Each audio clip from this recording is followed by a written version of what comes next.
Alors comme promis, je vais te montrer maintenant un message que j'ai envoyé et qui a parfaitement bien fonctionné. Évidemment, il est en allemand puisqu'on écrit toujours dans la langue de son client, ça paraît évident. Donc si tu ne parles pas l'allemand, ne t'inquiète pas, je vais te décrypter tout ça. La première chose à savoir, c'est que comme tu peux le constater, je n'ai pas envoyé un email qui a un côté un peu trop formel et puis surtout on risque de tomber dans des filtres anti-spam, etc. Et c'est pas le but.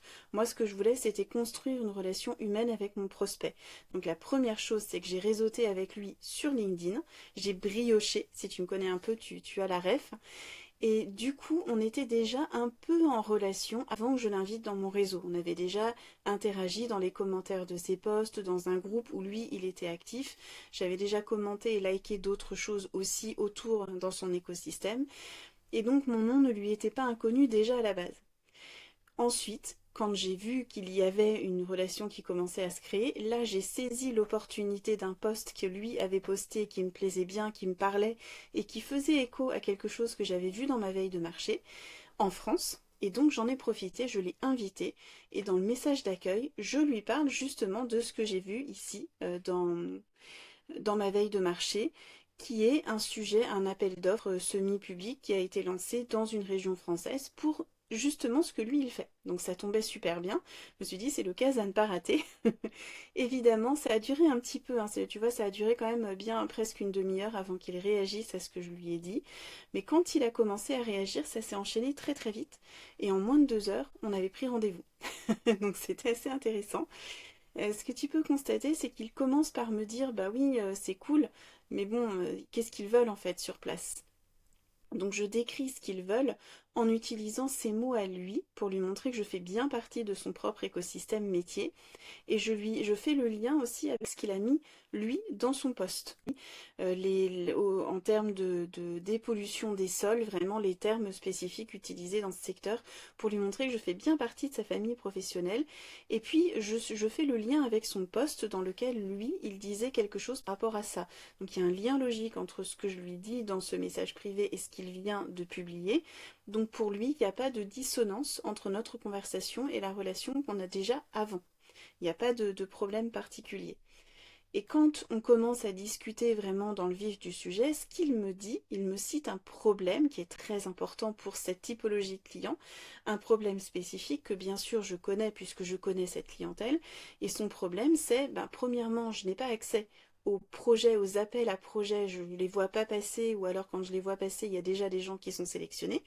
Premier problème. Et deuxième problème, en plus de ça, souvent, c'est des gens plutôt, c'est des grosses boîtes qui cherchent ça. Donc bah, je lui réponds en lui disant que oui c'est vrai, il faut être bien incrusté dans ce réseau local pour que ça fonctionne. Donc là je place mon expertise en lui laissant entendre en filigrane, pas très discret d'ailleurs, qu'il se trouve qu'avec moi il a la bonne partenaire pour ça. Et je lui dis également que spécifiquement dans ce cas particulier, donc je lui fais pas perdre son temps, dans ce cas particulier justement on cherche des petites entreprises.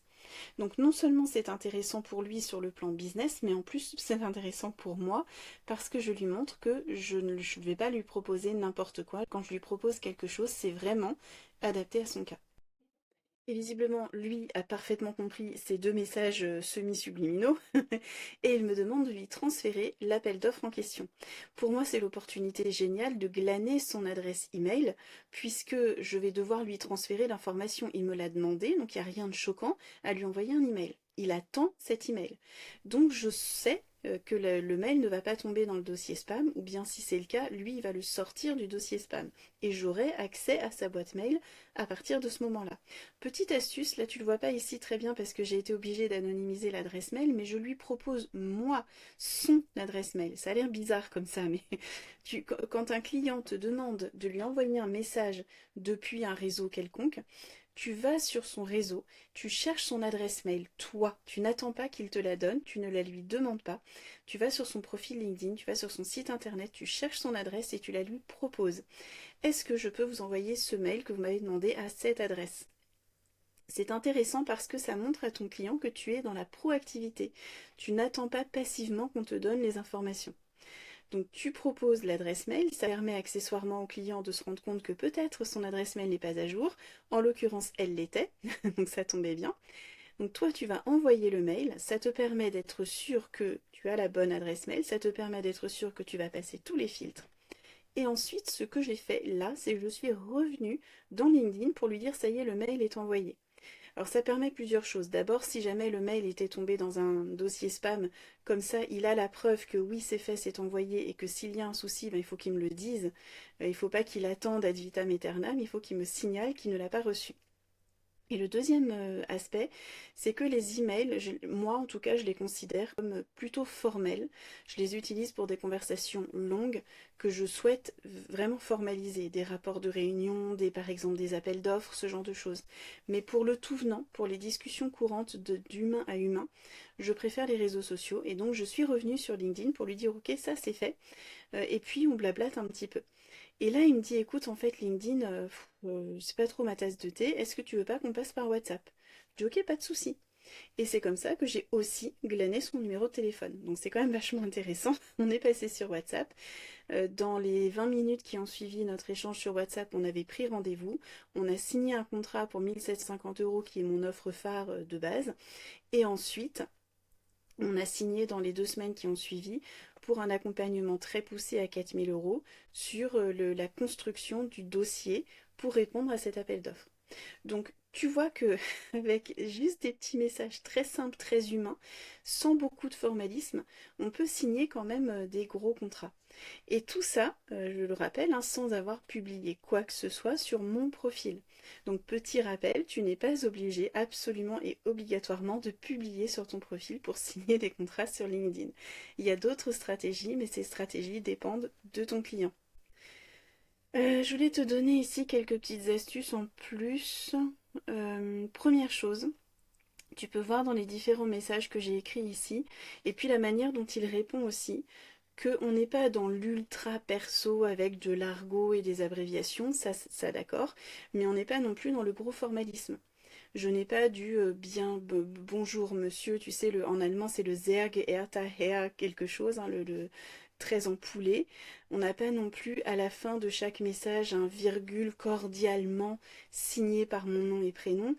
Pas du tout, ça ne se fait pas dans les conversations LinkedIn, enfin les messages privés LinkedIn, c'est pas dans les codes de communication de signer un message. On part du principe que ton nom est déjà écrit au-dessus, tu n'as pas besoin de le répéter en dessous, ça fait redondant. Donc ça c'est important à savoir aussi quand tu discutes avec des clients, tu n'as pas du tout besoin de signer chaque message. Ils le voient bien que ça vient de toi. Dans les mails, alors qu'ils voient bien que ça vient de toi, c'est d'usage de le faire. Il faut le faire. Mais pas dans les messages privés de réseaux sociaux. Hum, quoi dire d'autre?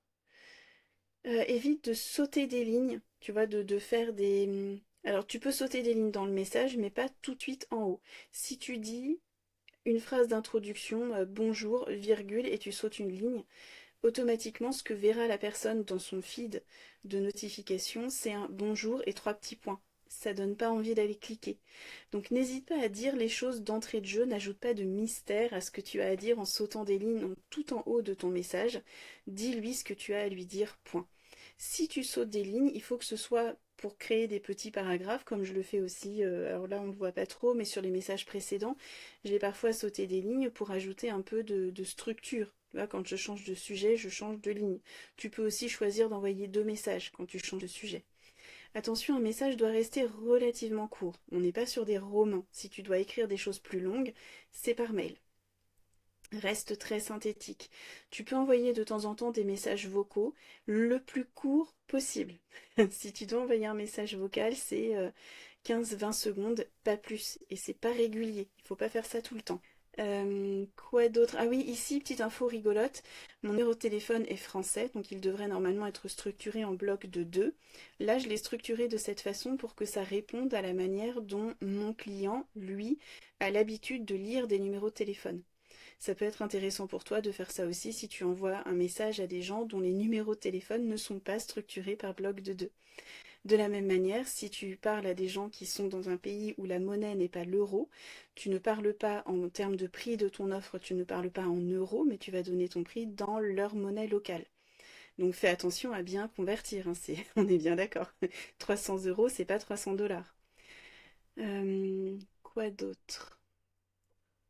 Je pense que c'est l'essentiel. Je t'ai dit le plus important qui fait que ça fonctionne et qui fait que la confiance se construit. Donc à partir de maintenant, j'espère que tu sauras adapter ce genre de méthode. En tout cas, je suis très intriguée de savoir si cette méthode te plaît, si tu te sens capable de l'appliquer aussi. Tu vois qu'il n'y a rien de fou, ça vient de la veille de marché, je n'invente rien, je me fais livrer l'information dans ma boîte mail automatiquement, ou alors via mon réseau automatiquement, et je n'ai qu'à réutiliser ça dans mes conversations. Donc a priori, il n'y a pas de raison que tu puisses pas le faire, mais en tout cas, je serais très intriguée d'avoir ton avis. Et puis, j'ai hâte de voir ce que ça va donner. En tout cas, si tu as besoin d'aide pour mettre en place ce genre de stratégie, tu sais où me trouver. Je suis là.